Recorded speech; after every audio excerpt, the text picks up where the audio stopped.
Oh, hey, y'all. You'll see me very soon as I had to go grab a drink. Oh, hey, y'all. You'll see me very soon. Oh, hold on. As I had to go grab a drink. Okay, there we go. I had it on my phone too. I'm doing too much. Where am I? There we go. Oh my god, I look like a I took a shower before the stream and I didn't realize how like homely I would look. And I'm also not wearing my glasses. I'm wearing contacts because sometimes the glare from the ring light just be too much. Okay, I don't know what this man is doing. I decided to play Tears of the Kingdom. We'll have it on during the live stream because I was like, in case nobody shows up or we run out of questions, I wanted to have it out. Let me get this chat popped out. It's weird not having it on the screen too, but then it's like hard to see. But I remembered the reason why I had it on here. Hi! I had it on my phone so I could copy the link because I feel like it's so weird on YouTube's end. Okay, there we go. Just so I could, it's so easy to copy it from my phone. I don't know what these people are doing. Like, yo, I'm not. Let me hit start. Or where was I? I feel like this is doing too much. There we go. Okay. Just so, because they're like moving on their own and doing their own thing. And I tried to figure out, I can see the chat on the phone, but I just popped it out on like the live stream, so I have it like its own separate window while I'm streaming because I need to see y'all live while because like YouTube is delayed.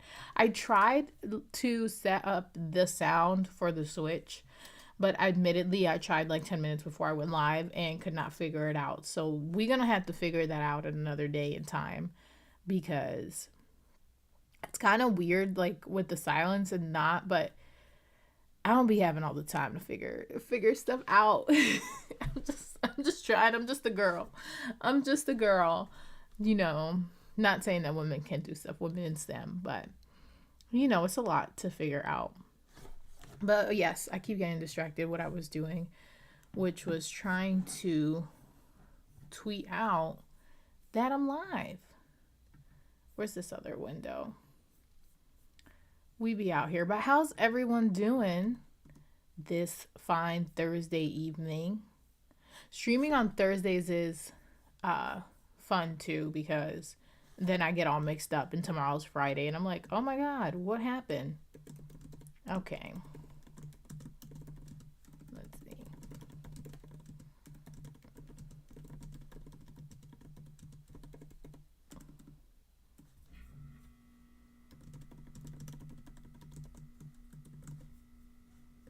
This did not copy. This is stuff I should do before the stream, but my son's bedtime is literally like 7:30, so I only have a little bit of time while I'm like right before the stream to get everything set up. Okay, let me also open my Google Doc. I didn't really get a lot of questions on there, and they're kind of difficult. Like somebody hit me with a real good hard question, and I was like, damn.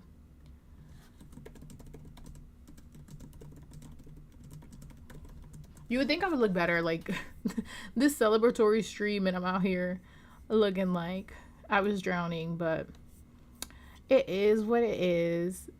I did not figure out the game audio. Nope, I tried. I tried for like 5 minutes and then I gave up. I was like, you know what? I'm doing the best that I can.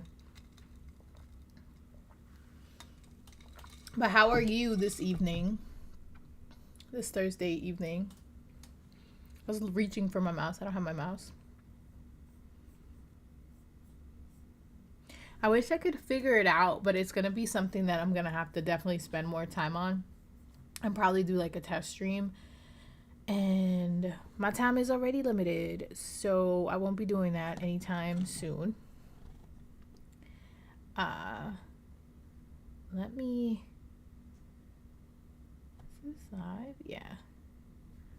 Let me get these questions pulled up on here because I had questions on here, and then I had like 2 questions on Instagram.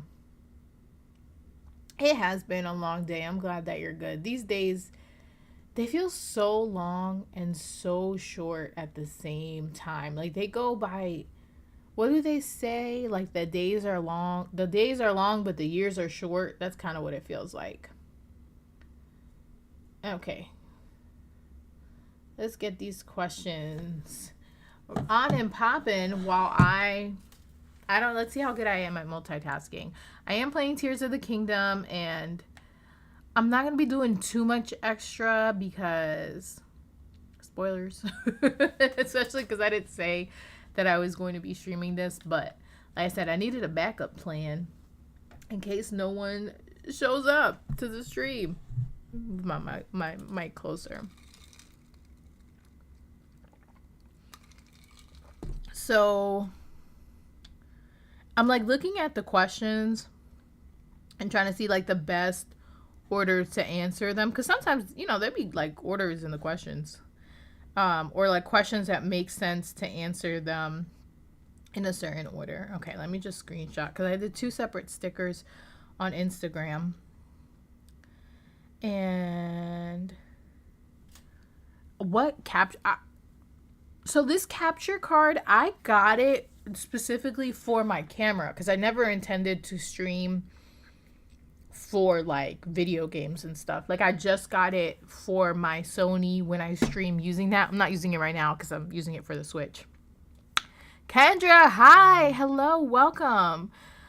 So when I did that, like when I added another audio input, like nothing else. The only thing that comes up are like my mics, like this mic and then the mic on my computer. But we'll figure it out one day. Today you just gonna get these visuals that not a Lionel. When does Lionel get here? Okay, this is why I should not be. Let me go somewhere else. Let me go take a nap and then we can get started on these. Not the Lionel just popping out of nowhere while I'm out here trying to talk to people. So, okay, back to the questions. The whole thing that I was looking at my phone for. So, okay, so I want to start with this one question. Rob asked, Dad Needs to Talk podcast. I love Rob. Shout out to you, the bomb. And he asked, why did you start this journey? And looking back, has it been worth it? What are some highlights? So I think some of you guys may know if you've been following me for a long time, but a lot of you started following me once I had made the switch into anime content. So originally, a long time ago, oh my God, I think it's about to be 8 years. I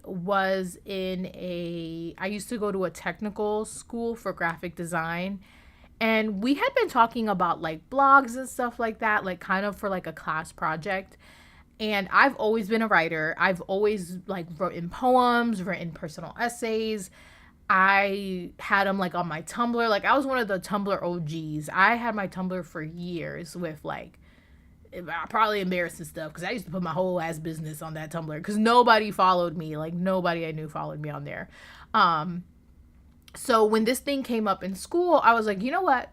I really like this idea. And I, at the time, had kind of been battling like some depression and feeling very lost because I wasn't really liking graphic design school, because it was kind of like I had dropped out of regular college and now I'm like trying this technical route because it's like, oh, I have this skill.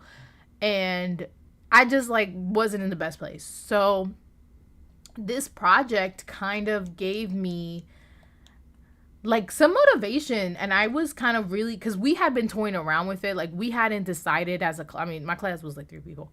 We hadn't like decided if this was going to be like a project for school, but we were like, oh, maybe we should start something. So I decided to start my blog, and it took me a while. Like it was like a couple weeks as I was kind of putting things together. And at the time it was called The Wonder of Ivy, and some of you may have followed me like right before I did the name change to The Wonder of Anime. But I started it off as The Wonder of Ivy, and Ivy is a play on the Roman I can't talk. The Roman numerals for the number 4, because that's my life number. So IV, and then I just added a Y. And then Wonder, because I loved Wonder Woman from DC Comics, and I also think like you should live your life with a sense of wonder. Hence, The Wonder of Ivy was born. And at first, it was just like a blog of me writing personal essays. And my first personal essay is this one called What is the Magic Number? Because at the time I was 23. It was right before I turned 24. And I just felt so lost. Like I said, I had kind of been, battling depression, and I was in between like, what am I doing with my life? And shame from dropping out of college. And then I was about to drop out of this graphic design technical school program, and I was just dealing with a lot. And I felt like, man, like, when am I going to get my life together? Like, when does it click? Like, I thought I would become an adult and just know everything and have everything figured out.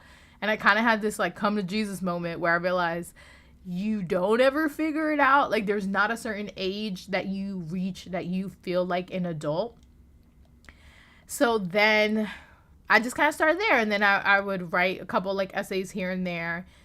And then in 2017, I'll say this, like, since I've been young, I've always talked a lot. I used to be in like band. I used to be in like theater, and I got it in my head that I wanted to work in radio. Like, I was like, I want to be like a radio personality. Like, I had been listening to the radio super heavy, and I was like, I could do this. But I was like, I don't know how to get in radio. I was like, but you know what I could do? I could do a podcast, because I had also been listening to podcasts a lot.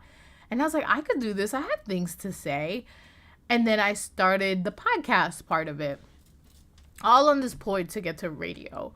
And then slowly after that, just was adding, like the YouTube portion and all this other, everything that it is now. So that's how it's like my content creation journey started in general.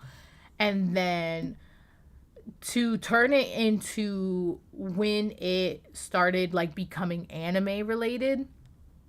So 2020, I had been doing my blog, podcast, the blog specifically, for 5 years at that point, and then the podcast portion 3. And my podcast portion, what it was, I would interview people in my local community that I thought like should be highlighted. Like, what are your stories? Like, how like people are like, oh, like admire Oprah and admire insert celeb, and I'm like, there's people like that every single day in my local community that have inspiring stories that other people need to hear. So I started this podcast, and then COVID happened, and I had always been into anime. Like, y'all, like this ain't no face. I've been into anime. I never stopped watching anime. I never stopped reading manga. But I was like, you know what? Now that like we're home, and like, why don't I try interviewing people about anime? Because at this point, like the last half of 2019, I started going to conventions as press. I had interviewed Santhi Wen, who's a voice actress.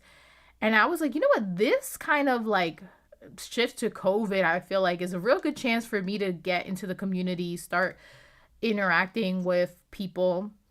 And the first thing that I had done was I was in like a Facebook group for BlurredCon, because I had gone to I had wanted to go to BlurredCon, and not BlurredCon, like POC nerds and cosplayers. And I was like, I just put like a call out, like, hey, any cosplayers would like to be interviewed for my podcast, and interviewed a couple of people. And then from there, I was like, there's a bunch of like people in the anime community I can interview. And I realized like I didn't want to do the community stuff anymore, because I had also at the time been doing like before COVID, we do open mic night. So we would have events every other month. I'm hosting the events, I'm performing poems. I also used to MC for other people's events. I've MC'd for the Women's March like 2 years in a row. And I had a really good speech. It's actually on YouTube. And like I would be asked to do stuff. And I kind of was like getting tired of that community angle too, because I felt like it was so limiting. And I was like, well, we're all home during the pandemic. I'm buying so much like manga and anime stuff. Like, I'm just gonna switch to anime. And then that's what I did. All that to say, that's how I got here. That's so long-winded. But I feel like every piece of the journey is so important. But then looking back, has it been worth it? It absolutely has been worth it. And to me, creating content never feels like a chore. Like it never feels like, I have to create content. I have to be consistent. I have to like I enjoy it. It has been a stress reliever because like I said, I've always been a creative person. So even if I wasn't publishing things, I was, writing poems and doing events and stuff like that. So I've always been that type of person. And it really like having this as an outlet has been like such a blessing. And since having my son, like it has been even more of like I feel so much more creative because I really do have like limited time and I'm always consistently challenging myself. So the work, like, has it been worth it? Absolutely. And then some highlights, I would say, obviously meeting all of you guys, everyone who's in my Discord, meeting you guys in person, Toy and Toby, like, meeting up at Anime NYC that one year. And, the fact that like last year this gets me emotional. I cry all the time. But like I remember last year when I was pregnant and I went off the grid and I had always planned that for my pregnancy because you guys know I don't even post my son. Like it's just very personal to me. But like I would have you guys and the people in my Discord, even people who have my number, like the few people who have my number in the community, text me, DMing me, checking up on me, making sure I was good. Oh, what's your registry? Let me send you something. And to me, like that part alone is just such the biggest highlight because what also happened in 2020 was that all my friends moved away from where I live and we're still friends, but it was like long distance. And I kind of really filled that void of those friends with the online community and like the friends, like I do consider you guys friends, the people in my Discord. So that's like one of the biggest highlights. The other highlights I would say would be, do you wear boots? Anyways, the other highlight, I would say would definitely be some of the voice actors that I've interviewed. Like I'm honored to have interviewed Robbie Damon. Like I love him so much. Ari makes fun of me because when we met him, I was cheesing so hard. So the fact that I got to interview him online and then I also got to meet him a year later. He remembered me. We took a picture. Listen. So definitely having that, being able to attend cons as press definitely highlights. I like this is for fun. I have a full-time job and I want to, like I don't want to be in a dream world. Like if I could get paid my salary or more, have health insurance for my entire family, I would, and like create content, I would do this as a full-time job. That is absolutely very unrealistic. And I like having my weekly paycheck that is not dependent on me recording or writing something for, and yeah, so to me, it's just like, I love it. It's so fun. Those are highlights. That took me forever to answer one question, guys. I'm out here. But I will answer. See, and I'm also like terrible, like I said, at playing and talking. But I'll also answer Toyan's question in the chat, which is, what is your day-to-day like when creating content? Rob, did you hear me answer your question? It took me like 10 minutes. Welcome. I don't know if you've been here, but welcome to the chat. And also, listen, if that too, like sometimes I see like manga companies or like anime companies hiring, and I've applied definitely before, but I do feel like once you work for like a anime company, um you like, you know, any job, like you really got to be careful what you talk about online. And something that I love is that I'm able to do my reviews, you know, unfiltered. Even if I have like press access to reviews, like it's still, you know, I'm not contractually obligated to anything. So I can say whatever. And not that I say anything like I would say that's like controversial or anything like that. But I wouldn't want to like work for like a manga company and then I can no longer do manga reviews. No, this is such an outlet for me. So yeah. But anyways, what is your day-to-day like when creating content?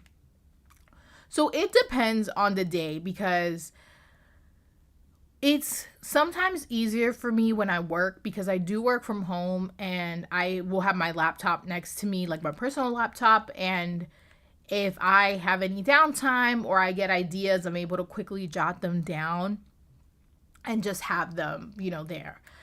I will say usually I get a lot of writing done on the weekends because my son wakes up like at 5 or 6 o'clock in the morning, and I don't have to like usually like I have to take him to childcare, but during the weekends I'm just up with him early, and he does a lot of like self play for some time. So I take advantage of the time that he's doing like self play, solo play, and I will write usually my reviews during that time. I also am very like I utilize my phone a lot. I have Notion, which is like the app that I use to do my drafts on my content calendar. So I will work off my phone to have things like then when I go on my computer, I have an outline ready to type and things like that. Trying to think what else. Videos specifically, those I try to have like a draft, like a script done, and then I will usually record once my son goes to bed and then like edit when I get some chance. Usually like when me and my husband are both home, if he's like playing with my son, I'll use that time to, not this being a talus, oh my god, I will use that time to play. Not to play. To edit. See, this is why I can't multitask. I will edit videos, but a lot of it, I will say, like day to day, is really me. Just like I'm such like a writing things down person, so I will have like an outline and work that way. And another thing that I feel like is why I'm really getting my ass kicked here, but I trust me, I have a plan. Okay, damn, like I don't got a plan. Something that in terms of like my content creation day to day that makes it easier is that I also have like templates for stuff. So on Canva, if I use certain things, I have a template for that. So it makes it easy for me to like quickly, you know, put in the images. Like when I get news releases, I kind of have like a template on how that goes. But that's like my day to day with creating content. And it is, I think the biggest thing for me is giving myself grace, because there's some days like I will have so much ideas and I'm like, oh my god, I want to do this and this, and then my son's teething, something happened last week. I was having car like issues and I was like, bro, okay, yeah, I promise I do not suck this bad. Like I'm out here making it seem like I don't know what the hell I'm doing, but I do. But yes, templates definitely help. And for me, because I'm such a writer, just write any thought that I get, I like to write it down, because then, you know, when I go on my computer, it's quick for me to like plug it in, and then I have I have that there, don't have to do much work later on to put it together. Like even like sometimes it'll be like 11 o'clock at night and I'll just have a thought and I go to my notes app and I'm like, 3 words, Deku, crybaby, feelings. And I'm like, okay, I got it. I'm good. Like, I know now that when I go on my computer, I can fill out the rest of the question, like the rest of the statement. But yeah, it's mostly just giving myself grace and letting things go. Some days I'm able to do a lot, especially like sometimes my son goes to sleep early and he doesn't like wake up. I'm like, bro, I could write out a lot. But then sometimes too is like I'm mentally and physically like exhausted. Like sometimes my job, I also I do one of my roles at work is tech writing. So sometimes if I'm writing all day for work, I have zero desire to then write a blog post. I'm like, nope, I'm burnt out. Or like sometimes like I'm reviewing my happy marriage weekly and I love it. It's really good. But sometimes I just do not have the focus anymore because I've been staring at my computer screen all day, like working, that I'm like, I'm behind. So that's another thing. I also utilize nap time when my son's sleeping. He's like contact napping. I'm reading on my phone or I'm like watching on the TV. But yeah, that's my day to day. Essentially, it figures. I just want y'all to notice how when I really put my heart into this, I beat this thing super fast. Like, I know I was showing my ass and I looked terrible in the first part of this battle because I was talking a lot. But trust me, I be knowing what I'm doing when I'm focusing.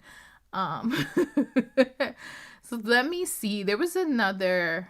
I'm trying to see if there's another kind of content creation related question. Yes. So Fun Size Small, love her. Also, met her in Anime NYC at Anime NYC. We actually all like met up. Me, Toyi, and Toby, Elizabeth, Lizzo. Like we all like found each other, and then we saw Fun Size Small there too. But I keep clicking around and I'm losing my chat. She had asked, how do you balance motherhood and sticking to your passions? I kind of talked about this a little bit earlier, but my passions, like this content creation, really is such an outlet for me in being a parent. Like, I absolutely love my son. Amazing. One of the best things that have ever happened to me. But I am also a person and I have an identity outside being a parent. And after I feel like I'm saying this like I've been a parent for like 10 years. It's about to be a year. But one thing that definitely happens after you like have a child that I've noticed in my experience is that like questions about you cease to exist. It's always like, how's your son? How's the family? This and that. And it's like, not a lot of people are like, yo, how are you doing? And I feel like for me, and just for context, I'm 30. I turned 30 this year. My son, me and my husband have been married since 2017. So my son was definitely like an intentional, planned baby.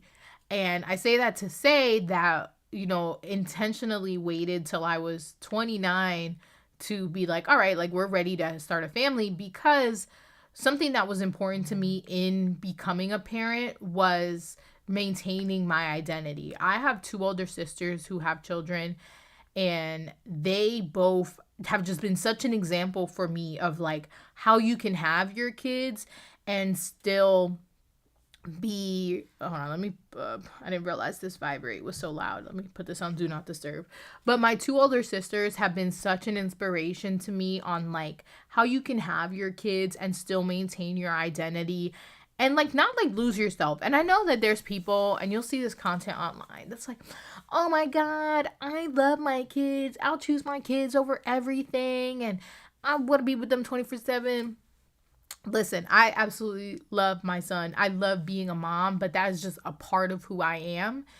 And for me, it was important to like maintain my identity because I spent so long becoming me and being comfortable in who I am and loving every single thing that I do. And I'm very proud of myself in everything that I've accomplished. And I didn't want that to stop with being a mom. And I still wanted to have my interests, in the things that I do being a mom. All that to say, like, it's definitely hard sometimes, like, when I want to create content and I'm just so tired because, it's been a rough day or work. But my thing is, like, my responsibility during the day is like my son, he's taken care of, he's fed, he's happy. And then anything I can do after that is just a bonus. And a big way that we balance that is me and my husband definitely, we are very, like, obviously parenting, like, it's not always going to be 50-50. We really try to make it 50-50. Sometimes it's 60-40. Sometimes it's 80-20, like, depending when life things come up.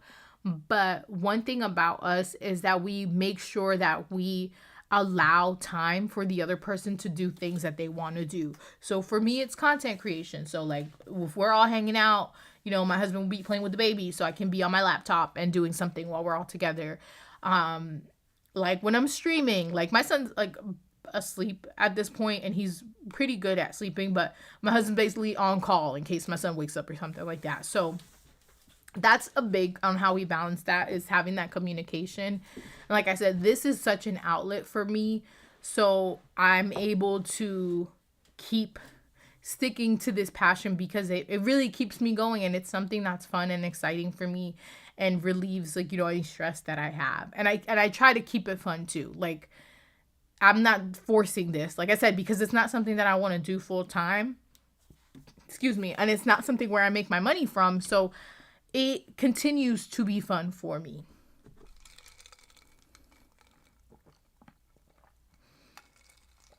Rob, you said you need to do better in that area.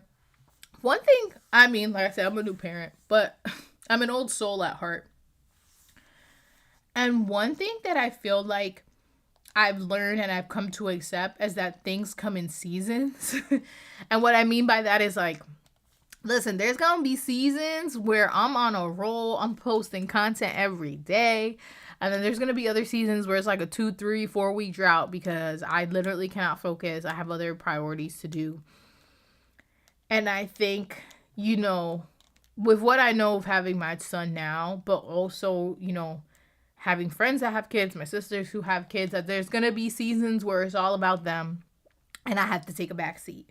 And then there's going to be other seasons where it's more on point, where, like, we can be equal or not as much, all about him and stuff. But it's definitely a work in progress.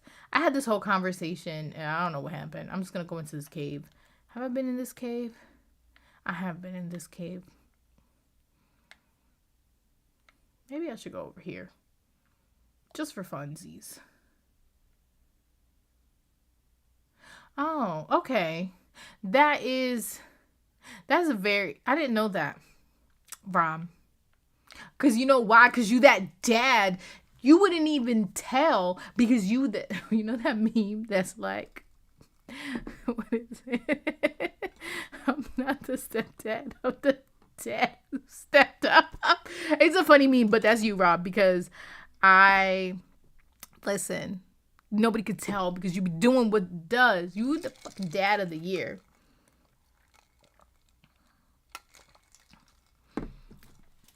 But yeah, definitely take that time on finding yourself. I mean, you guys have a pretty busy schedule. Sorry, guys. I'm going to eat a piece of chocolate.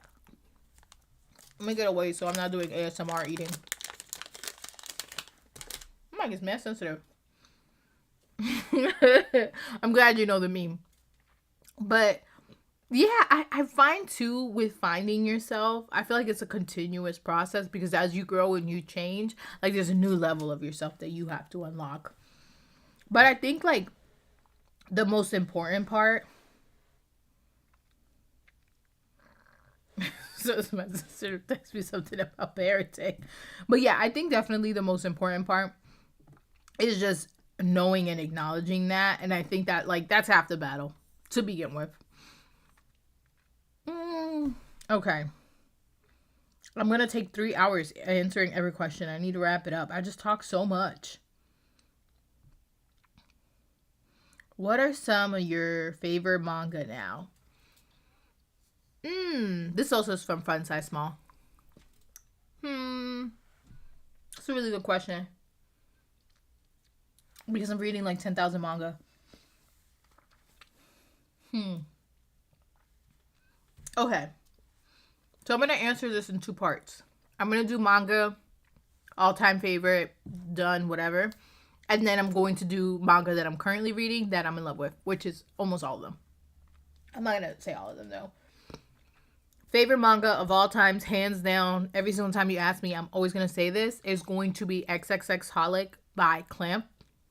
I haven't gotten to that part in my Clamp reread video yet, but it definitely is life-changing. It has changed my life. I'm never going to be the same person again. After reading that, I read that when I was in high school. And it truly, honestly, I did this and I can't see because my webcam is covering my little compass thing. Whatever. But yeah. XXX Holic, hands down, that's always going to be my favorite manga of all time. I initially read it in high school. I have reread it countless times because I usually do a reread every year or every 2-3 years. So absolutely, hands down, favorite manga of all time. Other favorite manga that I absolutely love. Oh my God, this is so hard. And I got this question like 2 days ago. I could have prepped and better answered this, like had this question locked and loaded and ready to go. Other favorite manga. I'm sorry, Fruits Basket. Not I'm sorry. Whose favorite manga is not Fruits Basket? Fruits Basket is that girl now, forever, always, all the time, will be. That's another manga I used to reread every single year. I stopped a couple years ago because I'm like, I have really good memory. So like bar for bar, I was remembering everything too well. But it was, I love the hot springs because my hearts are going to get healed. It absolutely, it's so good. Other favorite manga. Tokyo Babylon. Love it. Sad, breaks my heart. I'm looking at my Clamp shelf. Given, I love the Given anime, but I love the manga as well. And it's funny because you guys know that I do not read the manga until the anime is done, but I've broken that rule with Given because it's absolutely necessary. I just recently read Sasaki Miyano. Definitely had to move it up to a favorite because it's so cute.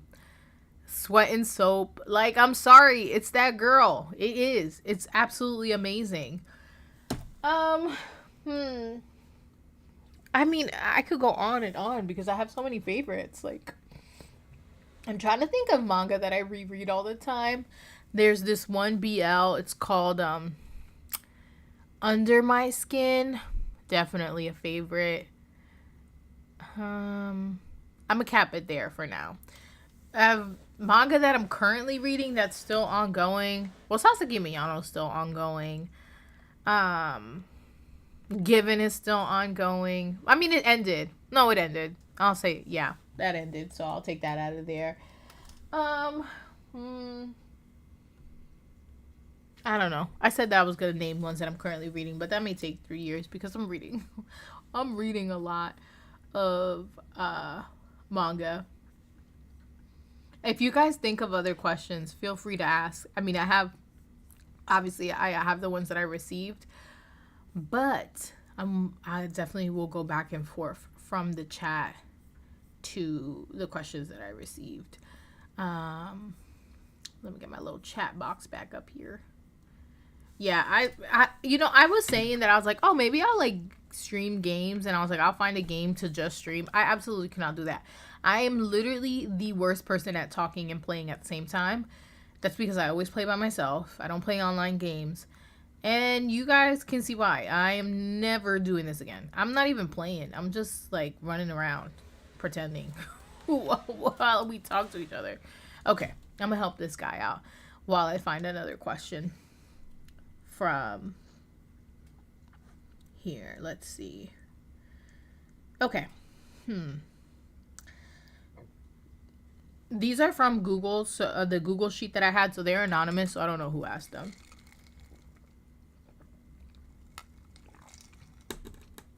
But this one says, congrats, by the way. What's your favorite interview of yours? So, this is hard because I've interviewed some of you guys in this chat, so I don't want y'all to take offense when I don't say y'all. But I love all my interviews. They're like my children. And every single interview, even if I never published it, has a piece of my heart. And it means the world to me. So I'm going to break this into 2 parts. And this time I will answer both parts because I said that with the last one and I did a bad job. Where's your friend? I talked to you and I lost where the friend was. Where's that green smoke coming from? Okay. Where's the friend? Yo, why is the friend so far away? Oh my god. Okay. So, I guess he on the other side of the world. I'll take you to that friend. So, I would say I'm going to split it up into like industry professionals and then like friends, content creators that I've had on here. So, industry professionals is going to be 2. One is going to be my favorite, Ana Iris Quiñones. First of all, she is absolutely amazing. One of the sweetest people. I've met her in person as well. Just so nice. So, like, amazing. I love her so much.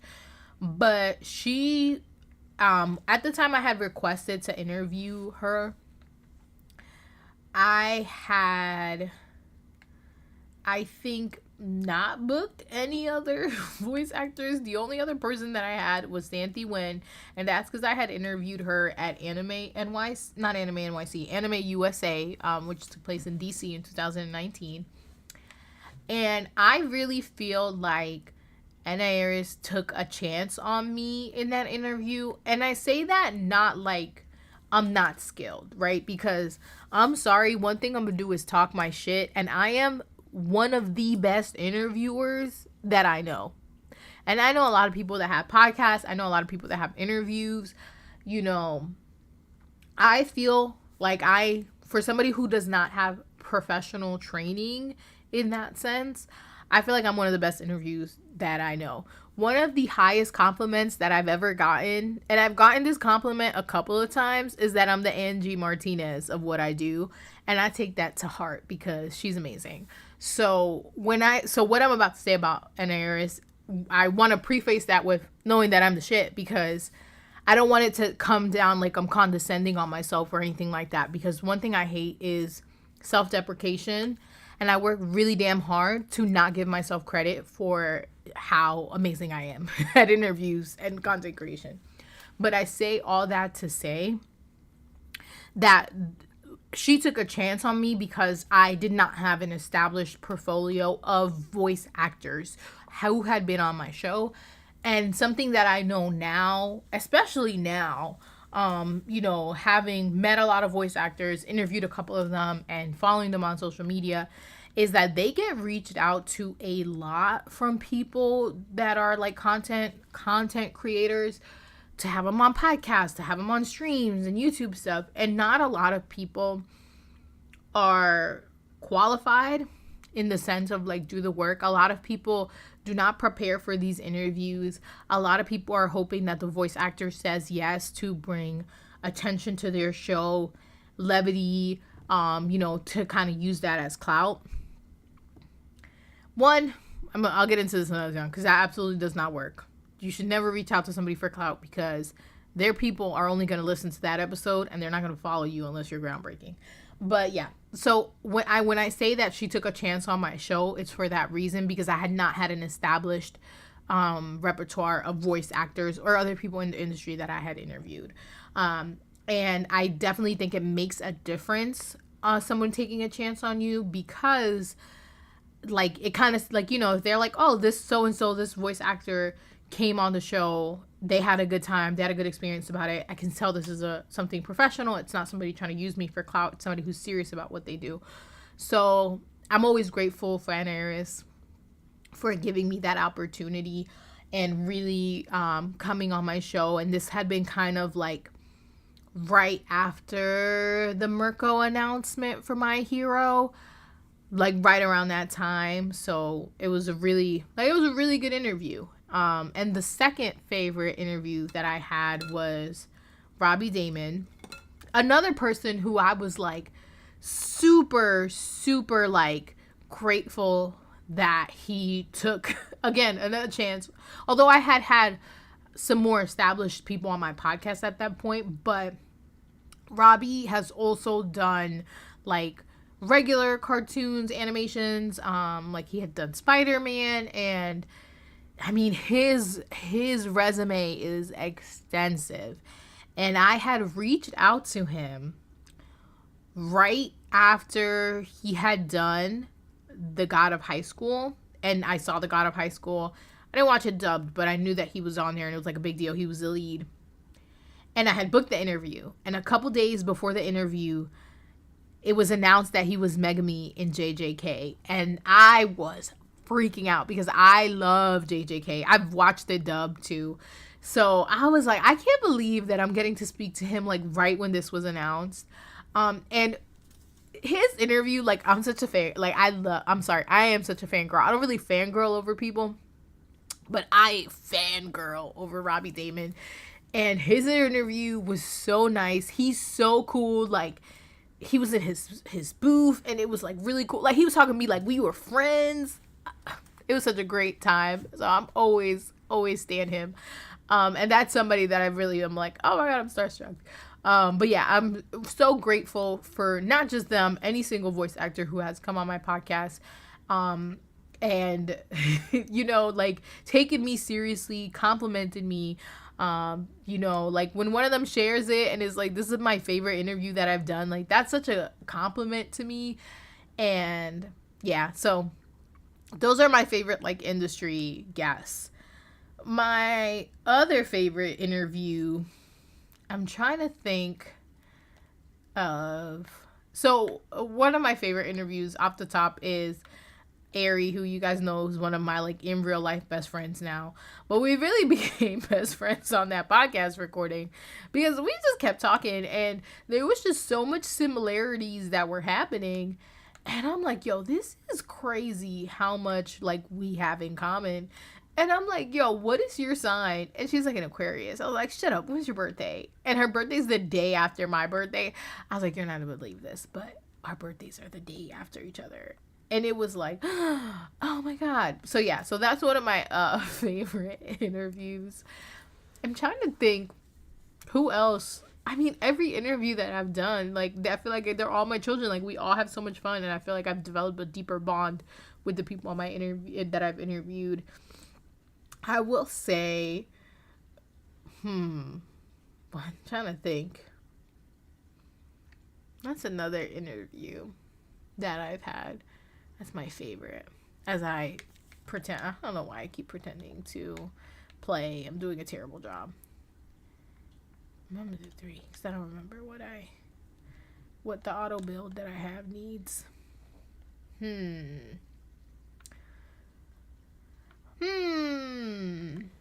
Okay. Oh, I just needed to. Whatever. I need to get more Zonite.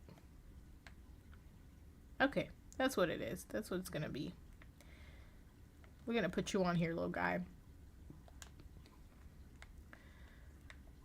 My other favorite, me and Key had a really good episode. Again, it sounds like I'm biased because these are like all my friends I'm close with. But we had a really good episode that deepened our bond.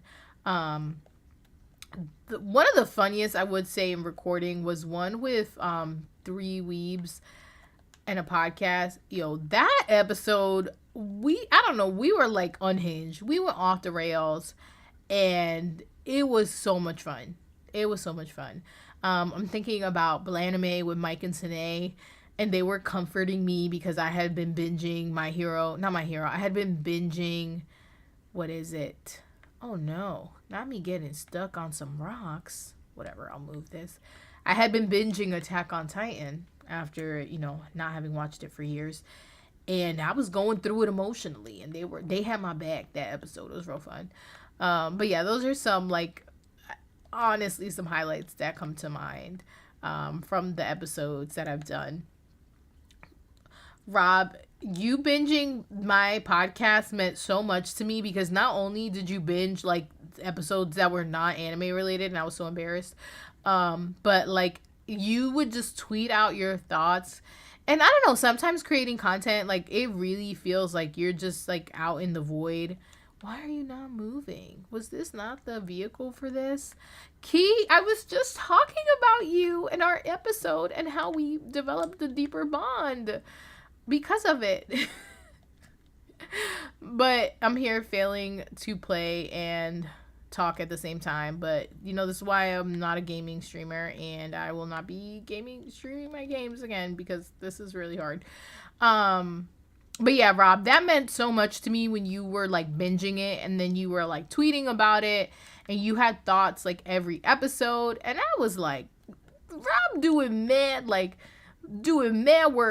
People that I know personally don't even like care about my stuff this much. So it really meant a lot that you had binged it and you were tweeting it, and it was like you had just great thoughts and commentary. 10 out of 10. Recommend Rob binging your. This is why I can't play and freaking talk. Binging your content. It's hard to play. Yeah, I suck at this. I've been not even really doing anything because I'm just talking. But that's fun. That's the point of this is a live Q&A. I just put the game on because I was like, if nobody shows up, I have something to do. Come on, we are almost there. Bob needs to. Okay, so the other question, and Key, I have opened it up to the chat as well. So if you have any questions, I can answer in the chat. I'll do that as well. Another question that I had was who would win in a fight, Cardcaptor Sakura or Chibiusa? Which, can I just be honest with y'all? I used to say Chibiusa all the time in my head. In my defense, like, why would you name her Chibiusa? But that's neither here nor there. Honestly, like, if we were talking about, like, skills, Sakura, my girl Sakura got them hands. But Chibiusa got a gun. And I'm sorry, like, you not winning against the gun. Like, no magic cards is gonna have you out here beating a Glock. Like, it's not happening. And it's so funny because that meme online, like, you would think like it's not canon. Like, that's a canon episode. Why did they put a gun in her hands? Questions that don't have answers. But I mean, there's probably an answer. I don't remember. But yeah, I'm sorry, Sakura. I love you, fave, hands down. But Chibiusa's winning if she bring that Glock to the fight. Like, how you bringing a Glock to a magic fight? That's neither here nor there. I'm going to continue with these questions. And the next question, actually, I feel like goes right into, we're going to talk about Cardcaptor Sakura again, because it is what is the first manga that I ever read. And it is Cardcaptor Sakura. But I'm going to tell you, let me take a sip, because I be talking too damn much. Let me take a sip, and I'll tell you the story.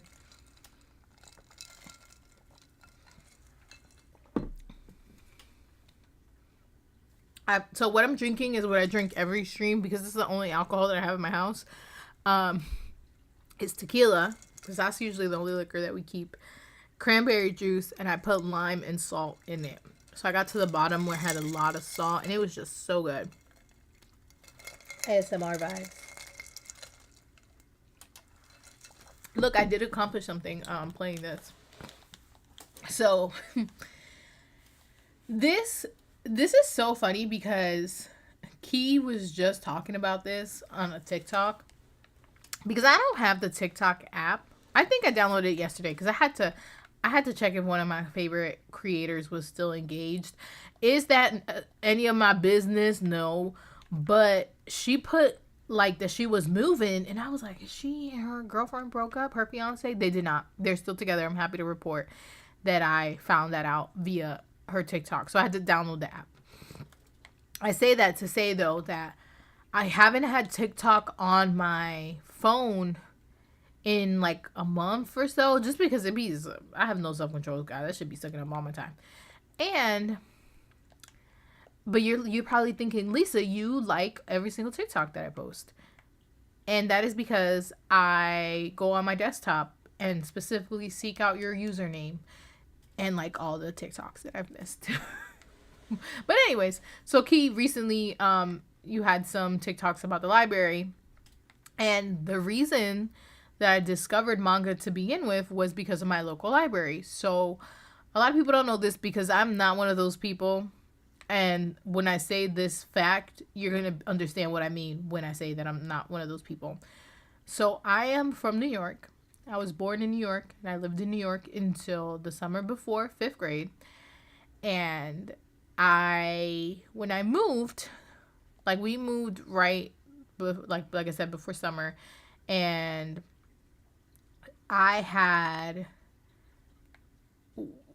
we lived like 2-3 blocks away from the library, and because we just moved, we didn't know people. I moved to Pennsylvania, by the way.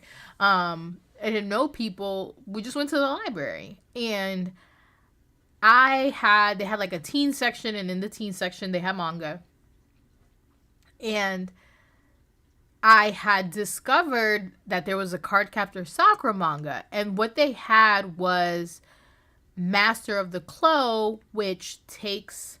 So, Cardcaptor Sakura is 12 volumes together. The first 6 are her getting the Clo cards and, like, collecting them and stuff. And then the last 6 is her, when she has all the cards, she gets, like, a test to be the master of the Clo cards.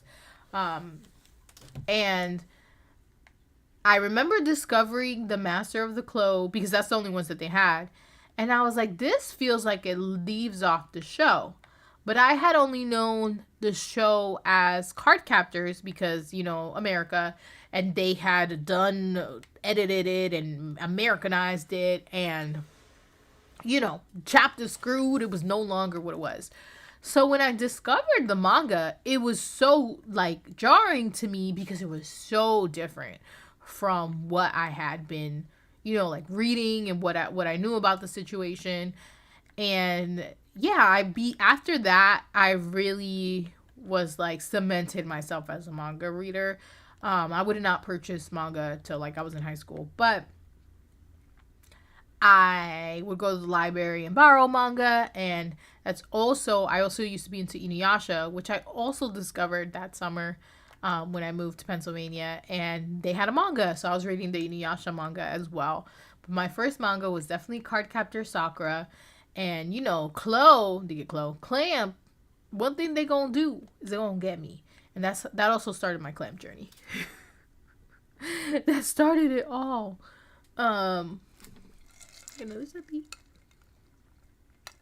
That was a long-winded story, but you know what it is? Alignment, because everything has a purpose, and I'm going to need to state those purposes. And that's what it is. Other question that I got. This is the last question I got in advance, so y'all better get to typing. I'm going to just be making questions up. Or playing horribly. Yes, libraries for the win. What's also fun about the library is this is really gonna date me as a person. I used to go to the library and you had to pay 10 cents to print stuff out. I would look up. I used to be real into Pokemon games. I mean, still am, but back then, I would. Don't judge me. This ain't a judgment. Whatever. Not all of us could be gifted. I would look up cheats for Pokemon and fun facts, whatever, Easter eggs, you name it. I would look it up. So I'll go to the library, sign out the computer time because you had to, like, sign on a sheet and you had a limited amount of time. I would look up these Pokemon things, paste them into Microsoft Word, and then I would print them out and take them home. And I would just have these papers with the cheat codes. Oh my God. of just stuff to do. The one I remember because so the first Pokemon game that I played was Pokemon Crystal, and I'm gonna come back to this comment. The first Pokemon game that I owned was Pokemon Crystal, and then afterwards I got like Pokemon Red and stuff. So Pokemon Red, there used to be this Cinnabar Island cheat that you would just swim up and down a certain side doing something, and then you would get like unlimited Pokeballs or whatever. I feel ancient. You know, I'll be honest, I never got into fan fiction. And you would think me of all person would get into fan fiction. I think the first fan fiction I read just wasn't there, and I was like, I can't. I think I could write some fire fan fiction, but we've talked about this before. I have I don't mean vanilla in a sexual way, but I'm very like vanilla. Like the author gonna give us a ship. That's the only ship I'm like shipping. We know this because I ship Aang and Katara, and people do not. Surprise to me, people don't ship them, but I ship them because that's what the author told me that I need to ship. So I guess maybe because of that, like I never felt the need to like explore fan fiction because I was satisfied with what the author gave me. But I support fanfic writers. I'm here for y'all. Do what it needs to be done. And I love that people can express their creativity that way. And then people be turning fan fiction into real books. So do it out here. Only written fanfics for me. Like the fact that y'all be writing fanfics, I'm just in awe. Like, your minds. Could I write some fan fiction? Absolutely. But like, why? Like, I just never think beyond. Like, I finish a book and I'm like, okay, that was good. Like, I don't need to imagine them. Like, I don't need to write more for them. Like, I'm so plain. But maybe now I'll give a chance. Maybe not. Like, it gotta be some real good. Like, y'all need to let me know. Maybe I'm not reading the right ones. Code Lyoko fanfic. Yo, Code Lyoko took me a while to get into. I'll be honest, because at first I kind of didn't get it, but then I had seen some episodes because I think it used to come on after Totally Spies. I was like, this look kind of cool, but can't remember anything now. Well, that's awesome. Rob, I'm glad that I found my people here. That y'all understand printing out cheat codes. There's also this cheat code in Pokemon Crystal where you could duplicate a Pokemon. Listen, I duplicated that Typhlosion. That's how I beat the Elite Four. No shame in my game. Now it's not even cheat codes. Like, I'll be looking up the guide. I'll be like, how do I do this shrine? Like, I give it a couple tries myself, but I'm also not going to stress. Like, if I can't figure something out, I'm Googling it. I'm sorry. We're going to find out. We're going to figure it out and find out what it is that we need to do. Oh, I didn't answer this last question that I had. What, if you had a quirk, what would it be?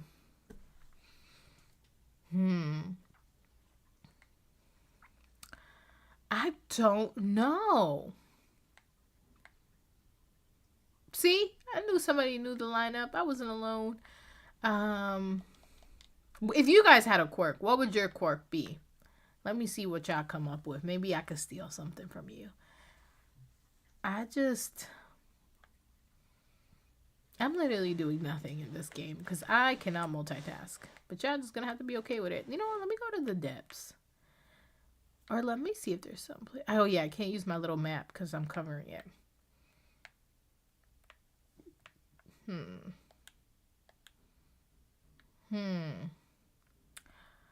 Oh no.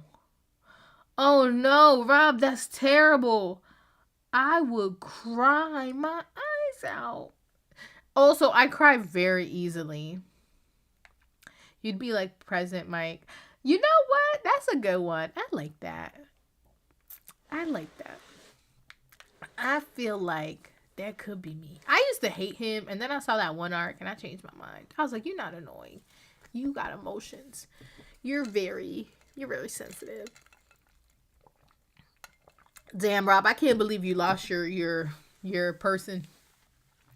Yo, you ever have something go wrong in a game and you just gotta put it down and you're like scarred for life and you can't go back or you're gonna go back later? So when I was younger, like I said, I was Pokemon obsessed. And we had this family friend that had like a daughter years under me. And I was that girl. I took my Game Boy everywhere. I was so annoying. Um, Psych, that's not annoying. That was real cool of me. Anyways, we went to visit this family friend and we took it to her house. Girl, why did my mom was like, oh, just let her play with it, whatever. She played with it and saved over my file. I was devastated. Yo, I'm telling you, I think I was, because it was right before we moved. So I was like 9 or 10. When I tell you that I cried, I was broken. I had put so much time and my whole life into this game. You know, my whole 9-year-old life. And for it to have been erased, yo, I will never. I'm 30. I still get choked up thinking about that because like I didn't want to let her play with it, and my mom was like, "Yo, just let her. Like it's not that serious. Stop being greedy." And I should have just kept being greedy, guys. Okay, I'm gonna travel somewhere else and walk around and do nothing. Very, very sad. Toyin, you said, what is my favorite anime movie? I have a lot. Top of all time is Your Name. I was looking around like I got something Your Name related. I don't. I took out the little poster from Weathering with You. Like, Your Name. Kimi no na wa. I just. Oh no, I'm burning. Oh my god. Oh my god. Oh my god, I'm burning. Hold on. I forgot this is the fire part. I have to change my outfit. Okay. Rob, I'm so sorry that happened to your sis. I'm so sorry. That I'm telling you, I know pain.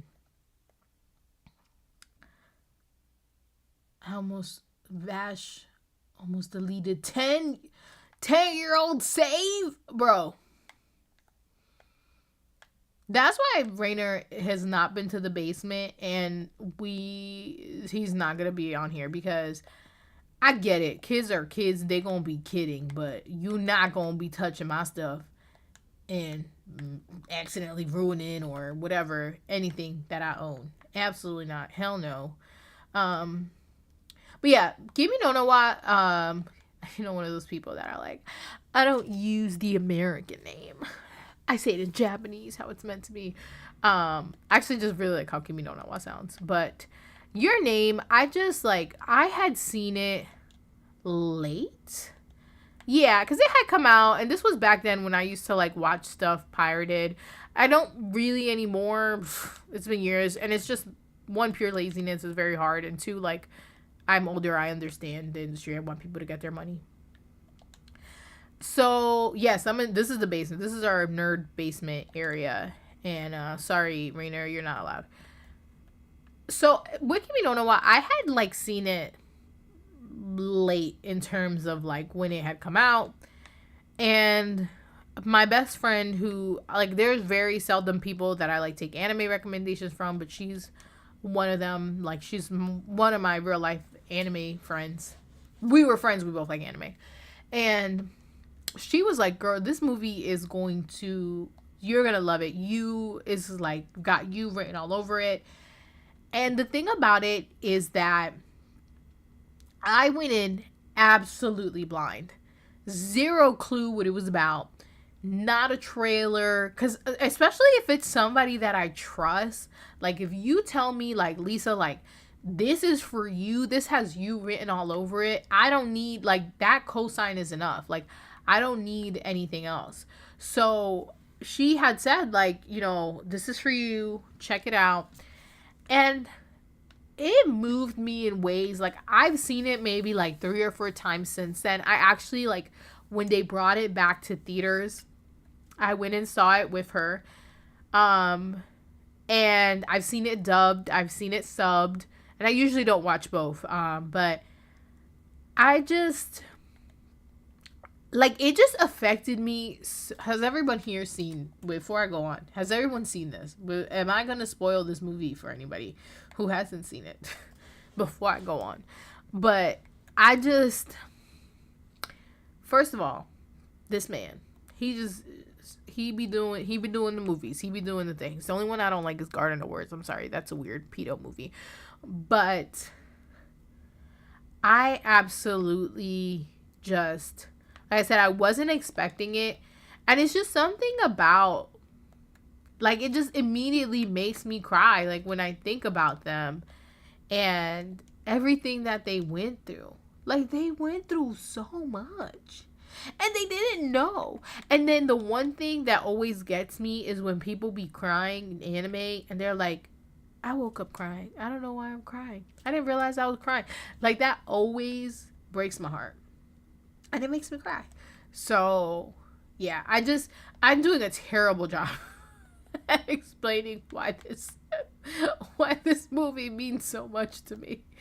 But it really is. Like, I know, too, sometimes what happens is, like, when movies are, like, so big and people are like, oh, my God, like, it's overrated. Did I end up in the same spot again accidentally? I think I did. I think this is exactly where I was earlier. I didn't even do anything.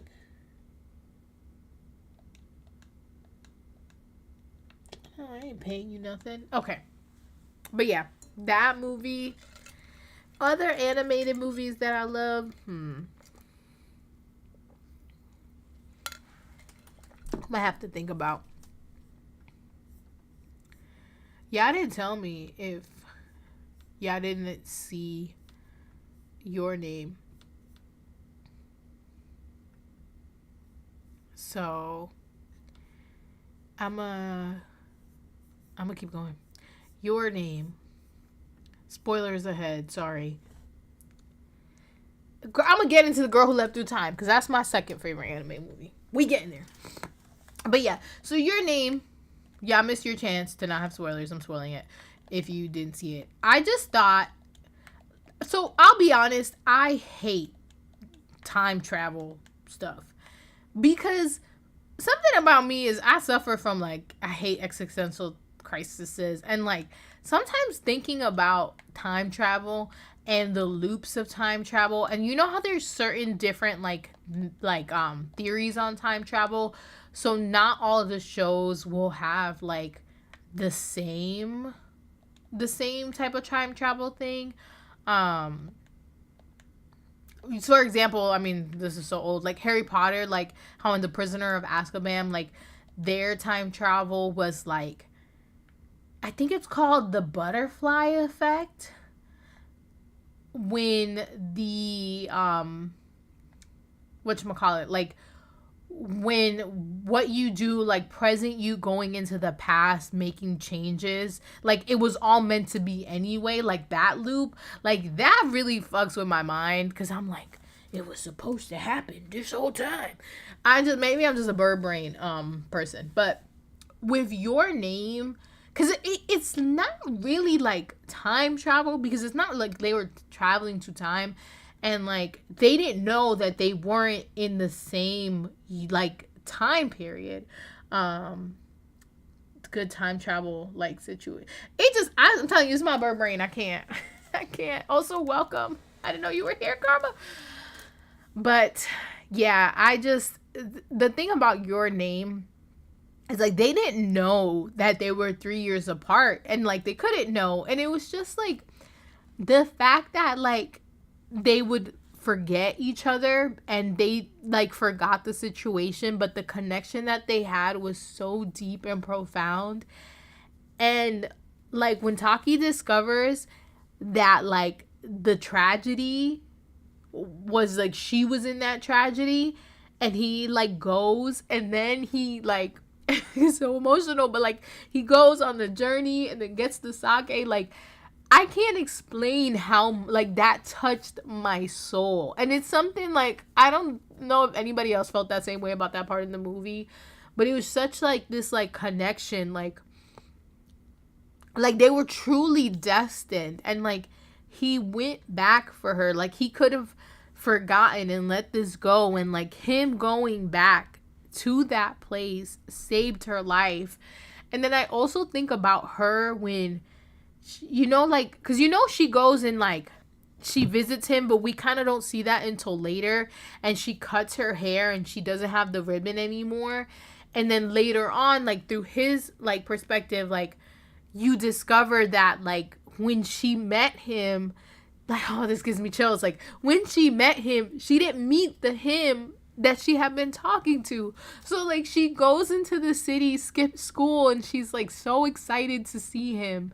And it's not her him, but she doesn't know that. So she comes home, she's really sad, and she cuts her hair. I sound like a fucking lunatic. She cuts her hair, and then that's the night that everything happens. And just, like, the fact that all that gets rewritten, like, nothing is touching this movie. Nothing at all.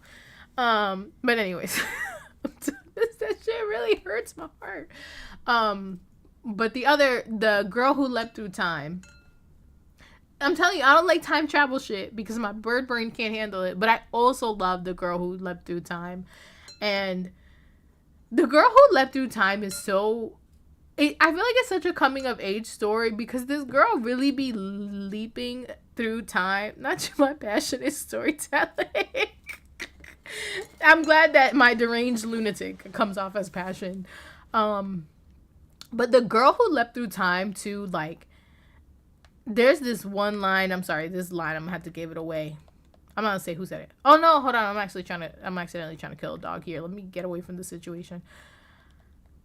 The girl who leapt through time has the thing about the girl who leapt through time is, like, this girl really just be like, she finds this device so she could start, like, time traveling. She goes back.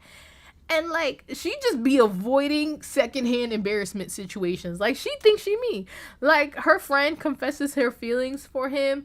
And she's like, I can't deal with this right now. I'm going to leap through time. She's like, I'm going to be late. Let me, like, go back.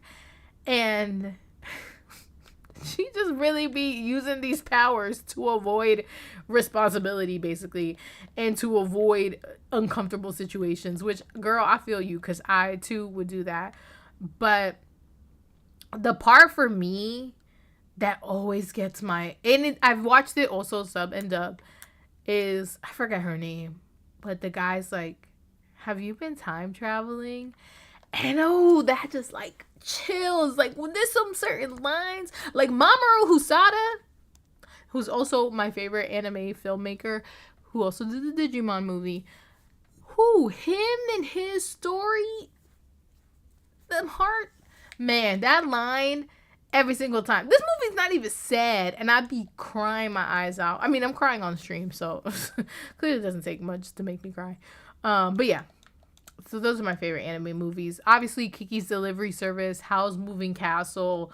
Ghibli movies just touch your heart and your soul in ways. I'm actually thinking of doing a series of reviews with Ghibli movies because I really want to watch them. Also, pull over, skirt. I hate saying Ghibli, but it took me a long time to realize that it wasn't Gilby. I had been saying Gilby my entire life, and people were like, girl, it's Ghibli movies. Hurt, confused. But I'm not going to be that weirdo that says it wrong. So I will say Ghibli to go with the masses, but just know in my heart I'm saying Ghibli. But I'm not giving up Jif. It's Jif. It's not GIF. It's Jif. And I'm not letting that go. And the creator said it's like the peanut butter, so you're just going to have to deal with it. I'm like, I saw that you had a question, Rob, but you guys are all probably like, this is the good time to exit the stream because this girl is on 10. And I am. Because I just get so passionate. You know, this is another thing when I was talking about earlier that I was like, you know, I'm really confident in myself. This is why. Because I'm such an impassioned person and I'm not afraid to display those passions. And my passions cannot embarrass me or ever lead me to be ashamed of them. And that I feel like sets me apart from people. But I have Delulu deranged friends too. So, I mean, that doesn't hurt. Oh, Toyin, you have said, what is my favorite video game? Pokemon Crystal. 10 out of 10. I think it is the best Pokemon game. I feel like a lot of people do not appreciate it. But it was the first game where you could be a girl. Hello, no longer had to be a guy. And me giving these, I used to, this is how you know I'm a creative person. I used to love naming video game characters. And when I played as guys, I would just give them these random names that I'd just be making up. But Pokemon Crystal, definitely, I just think in terms of Pokemon, it's also the first Pokemon game that I played, so I'm definitely biased. And how I actually got it was my cousin bought it and beat it, and he gave it to me on my birthday. I think it was my 8th birthday, which I thought was really nice that he gave me this game because he was like 7 years older than me, and he wasn't always very nice. I mean, just typical cousin stuff. He's not a bad person. But I just Pokemon Crystal, aside from the fact full color, you could play as a girl, and then you also did the Johto League, the Johto badges, and then you could sail across the ocean, which was very small square, and go do the Kanto League. Like, yeah, 16 badges, because that's some of my issue with like the newer Pokemon games. I feel like they're just so short, and I'm like, there's so many regions. Why do I only want to get 8 badges in the Elite Four when I can get 16 badges? Are you kidding me? Emerald, I feel like did I play Emerald? I feel like I played that years later. I have also played video games like super late. Another favorite video game of mine, not that you asked, but now that I'm on this roll, is Mario Odyssey. Mario Odyssey is a great open world kind of Mario game. And it was my first Mario game of that type because I had never played Mario Galaxy or Sunshine or any of the other I had done Mario 64, but I suck at that game so bad and I never got anywhere. But Mario Odyssey is really, really good. Breath of the Wild, obviously. Tears of the Kingdom. And this one's a GameCube one, which I wish they would bring over to the Switch. Paper Mario and the 1,000-Year Door. That is such a good game, too. And that is a game, I just love longer games where there's a lot to do because I have a very obsessive personality. I will become obsessed and I will spend days just playing. Not as much anymore because, mom shit. But I just hate when I play the game and I feel like I'm beating it super, super fast. But yeah, I'm exhausted from that Kimi no wa rant. But listen. What is your favorite video game? You guys tell me that. I probably haven't played it because, as you can see, I'm not doing the best job. Although I did beat Tears of the Kingdom. Put some respect on my name. I have beat it. I'm completing it. I just can't talk and stream and game. More ASMR with my no drink left.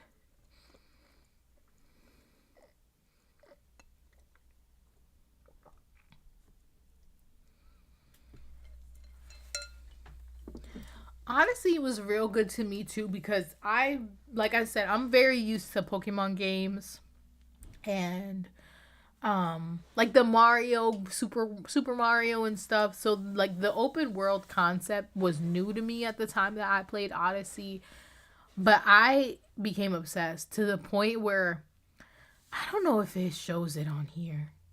I don't know how many hours. I haven't played it in so long. But I've also done like so many 130 hours. I have so many files on here. I have my main one and then my second main one. And then I have a third one. And then I think you can only have 3. And then when I want to play it again, I delete the one and redo it. Mario Odyssey is such a game that you can keep playing over and over again. Pokemon Legend Arceus or Arceus. Y'all, I cannot get through this game. I've only played for 1 hour because I got stuck in the beginning. I don't understand the Pokedex thing. My friend explained it to me like 3 times.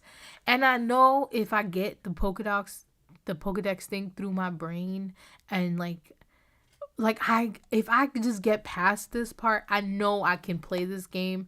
And not me exposing my friend list. Oh my god. Also, if you don't have me, feel free to add me. It's connected to my Twitter. So if you connect your Twitter, you'll see me as a friend. But yes, this game, like, I got stuck at this one part and I just cannot, like, I wish I could. I think if I, like, focused, I could understand it, but it was just so hard. I gave up. That's one thing too. I'd be quitting. Twilight Princess. I have a coworker. Her online name is Shining Bind. She's an amazing, phenomenal artist, but she's one of my work besties, and she has, because Breath of the Wild is the first Zelda game that I played. So she really, like, took me under her wing and gave me all the Zelda lore, and me and her talk. We were in shambles leading up to Tears in the Kingdom. We would talk about it every day. But she loves Twilight Princess, and she's played a lot of the older Zelda games and has, like, you know, told me which ones I would like. But a lot of them just aren't available. Like, they haven't, like, remastered them and put them on the Switch.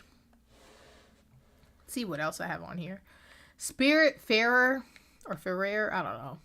This game I heard is real good, but I get stuck. I'm telling you, when I get stuck, I just quit. Breath of the Wild, can I tell you how I had that game for 2 years and I could not get through it? And then finally, I think I was unemployed for a little bit, and I was like, I'm gonna get through this game. And then I, like, focused, and I got it. I was like, it's not as hard as I thought. I just needed to get stronger. Yoshi's Crafted Island. I don't think all my hours are correct on here because this is my new Switch and I transferred all the file data over. But I don't know. I've definitely played that game for longer, I think, but I beat it. Pokemon Brilliant Diamond. I think this is the last Pokemon game that I really, like, traditional style that I bought and played, and just, it went so fast. My game at Portia, this was my pregnancy game. I would play this game all the time when I was pregnant last summer because I wasn't leaving the house. And then I beat it. And sometimes when you beat games, there's not much else to do. Stardew Valley, got some time in there. Okay.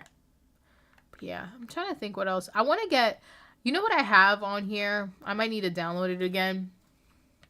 I was just talking to my coworker about it.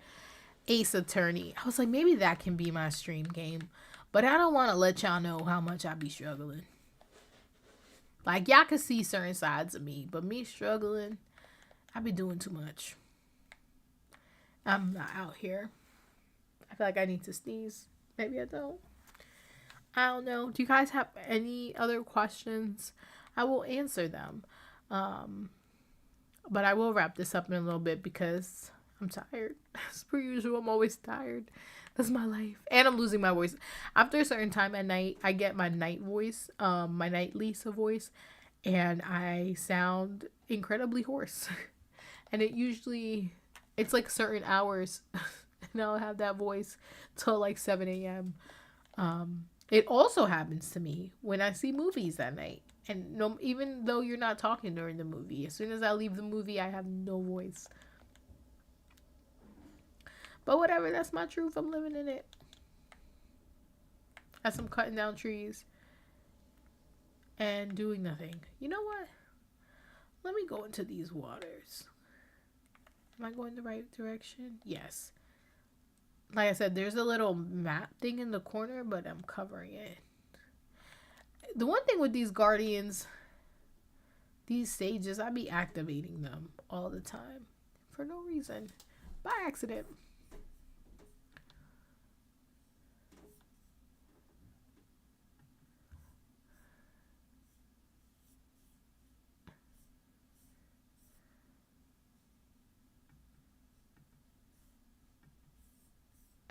I'm doing the most. I saw your question. Hold on, I lost it. Next convention you're planning on going to. So I am going to. Key, I just saw your tweet. I'm fucking dying. I definitely am trying to go to Anime NYC. Listen, I missed out when they did the tickets. I ain't gonna lie. Do I got the badges? No. That weekend though is my husband's birthday weekend, so we're gonna go to New York regardless. We're gonna be there. If we're gonna I maybe get the Friday badges because we're gonna be there Friday to Sunday. And the hell's happening upstairs? We are going to get the badges for Friday. Mike needs to get that soon. And even if we don't go to the con, if my peoples are going to be at the con, I definitely want to do like a meetup or like outside of the con meetup. I know Victoria's in New York, so I'm trying to meet up with her from Mooney's Club and Mooney's Fan Club and do that. I am going to apply for press. Just shooting my shot as per usual. If I don't get it, trust that I will not be online talking about it. Absolutely not. You never see me out here being disparaging. But I do think it's funny when people do that because I'm like, shut up. No, but yeah, so I'm gonna try to go to Anime NYC, even if it's just that Friday. But either way, we'll be in New York, and if like Land Party does something, if Eden does something, I'm gonna be there. The con before that is DerpyCon, and it's a convention in New Jersey. I'd say it's like a medium-sized convention, but it is really good. I went the first year that I went by myself. The only year that I went by myself, and I had an amazing time. It was my first time going to a con by myself because I would usually go with my husband. And I was just like, being alone forced me to talk to people. And there's people that I connected with that I'm still cool to this day. And it was just a really good experience. So that's the next con on my list. DerpyCon and hopefully Anime NYC. And probably that's it until next year. It was just really hard to coordinate this year. Just, because I'm a mom. I'm a mother, in the words of Kiki Palmer. And also just, like, the first year of your child's life, they're, like, very, like, they could get sick and stuff. I'm not going to get you sick so I can be out here at cons. But next year, I'm definitely going to try to go to DreamCon. It's on my list. And some of the cons here. I wanted to go to the Philadelphia cons that they have here, like Fan Expo. I had gone to before. And there's a couple other ones, but it just wasn't, like, the timing just wasn't aligning right. And I just had other things. And I'm a very, like, I don't like forcing stuff. Like, if it's not going to happen, like, I'm not going to move mountains to make it happen because I'm very woo-woo in the sense that I believe that things I'm supposed to go to, things I'm supposed to do will be easeful in the sense of, like, I don't got to force it or do too much. And I feel like if things aren't aligning, if, just things are too busy, like, it's just not meant for me to go. That's that on that. But yeah, hopefully DerpyCon and then Anime NYC. And that's my life. Something that that's not anime that I'm really into. That's hard because aside from anime, I don't watch TV. I used to be into Forensic Files, but I had to take a real pause on like crime stuff, just because of exploitation and shit. I would say something that I'm really into in general is podcasts. I have listened to probably about 15. I'm sorry, I don't know what's happening to my voice. I'm listening probably like to about 15 podcasts that I'm subscribed to. And I really, really like podcasts. I love pop culture. I don't really talk about stuff like that, but yeah, I'm really into like pop culture and music. I'm not like as knowledgeable on like the behind the scenes stuff. Like Aries, I love her. I love when she talks about music because she's so passionate. She has so much info. I just like what I like, but I'm not like that knowledgeable. But yeah, I think like music and podcasts. Um, I'm trying to think if there's anything else that I go hard over that's not anime. I don't know. I contain multitudes. I'm so layered. I'm like an onion. I have a lot of different sides. Um, mm, I just, I do like reading regular books, but I haven't in a while. I'm into my woo woo stuff. I'm trying to think. I feel like as soon as the stream ends, I'm gonna be like, oh my god, I'm definitely into XYZ, and I just don't remember. Um, but I don't. Well, I have to come back a second. So I'm like, oh, manga, but that's anime related. Manhwas, that's kind of in the same realm. I wish I could be into like K-pop, but it's too late. Sometimes I feel like the train has passed. It's too late for me to get into stuff. Um, hmm. I love Beyonce. I am Hive. I just, I don't be out here like that. I didn't go to Renaissance, but I also, I feel like that's podcast related though. Yeah, I think that's pretty much it. I feel like video games, anime, nerd core, nerd, nerd lifestyle, that type of stuff. Um, yeah, I'm telling you, as soon as the stream's over, something's gonna pop into my head, and I'm gonna remember what I'm into, who am I as a person. Um, but yeah, I'm going to wrap this up because, as you guys can see, you know what did me in? It was that Your Name rant. I went a little bit too hard on that rant.